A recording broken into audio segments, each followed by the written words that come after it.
this is a once in about 30-year thing that's happening this weekend, and that is the convergence of Christmas and Hanukkah together. That rarely happens. The first night of Hanukkah was last night.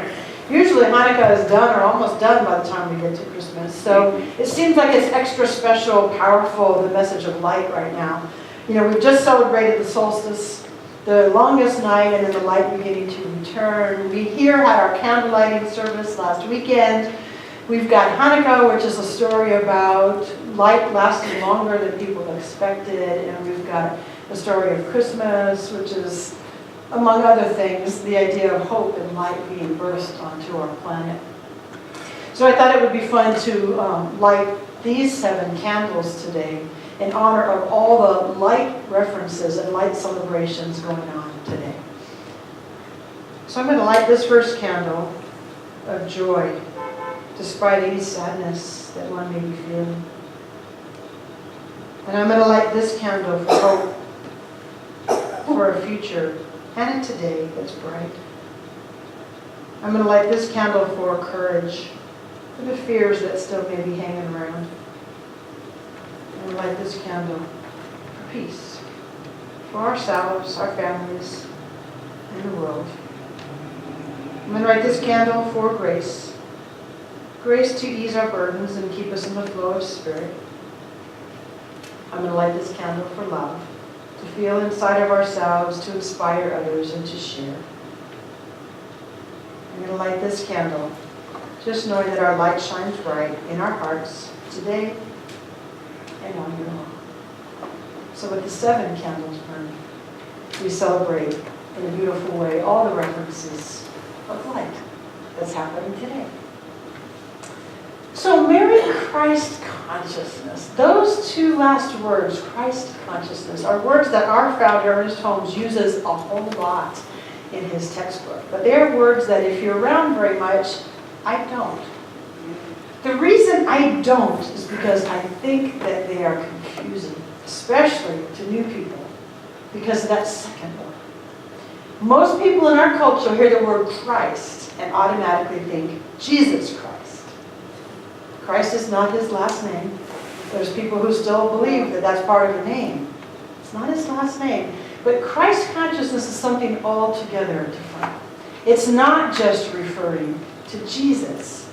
Although you'll see through the readings I'm going to share with you why Ernest Holmes talks about the Christ consciousness and does marry it with Jesus, but just not exclusively Jesus. The consciousness part simply means mental awareness. But mental awareness has many depths. So it's not mental just like our thinking mind. Mental awareness also includes our feeling nature. It also includes the depth of our spiritual soul. So consciousness is awareness, but it also includes when you feel that feeling inside of you. So Mary Christ consciousness, let's see how it opens up with Ernest Holmes here. So I've got a couple of things to read to you from him. And I start with this one. He says, Christ is the embodiment of divine sonship, S-O-N, sonship, which has come with varying degrees to all people in all ages, and to every person in some degree. Christ, he says, is a universal presence. Okay, there's our first clue. Christ is a universal presence. Now I have a sort of a letter that he wrote also a number of years back. He died in 1960, so this was sometime in the 1950s when he wrote this. And it kind of explains this whole Christ consciousness. So this is the little more heady part, so keep your brain cells right open. This explains the Christ consciousness. He says, my dear friends, in joy I greet you at this Christmas season. As our thoughts go back to that divine man who came to show us the way, the truth, and the life, let us light a candle in memory of him. I like that right there. In memory of him. And pray that our light also shall shine, casting a beam of good cheer across the pathway of everyone in need. Christmas is for remembrance. The love manifest through our gifts to each other typifies the offering of life, the givingness of spirit to its creation. The hands of the eternal are outstretched through our hands, and the heart of the infinite beats in the human chest. But the giver must give of themselves, for the gift without the giver is bare. Only those understand giving who give of themselves, withholding nothing. Christ is born to or within each, as the human gives way to the divine. So another clue. As the human gives way to the divine, as strife gives way to peace, as confusion gives way to poise, as weakness gives way to strength, as fear gives way to faith, as doubt gives way to certainty, as misery gives way to happiness, as we give way to the Spirit. The human will, as in willpower, the human will finds no place in the divine certainty, for God does not will anything to happen. God knows, and the result of God's knowing produces creation. Christ is the image of God, the likeness of the Father, the Son of the universe, the man that Spirit conceives. Christ is not limited to any person, nor does he appear in only one age. He is as eternal as God. He is God's idea of, and I'm going to say it as he wrote it, himself. Ernest Holmes is not trying to imply that God was a man, but that was the words, the pronouns used in his day. All right? Where was I? He is God's idea of himself, of his own self-knowingness. Christ, the perfect man, is developed within us through the realization and revelation of the self to the self.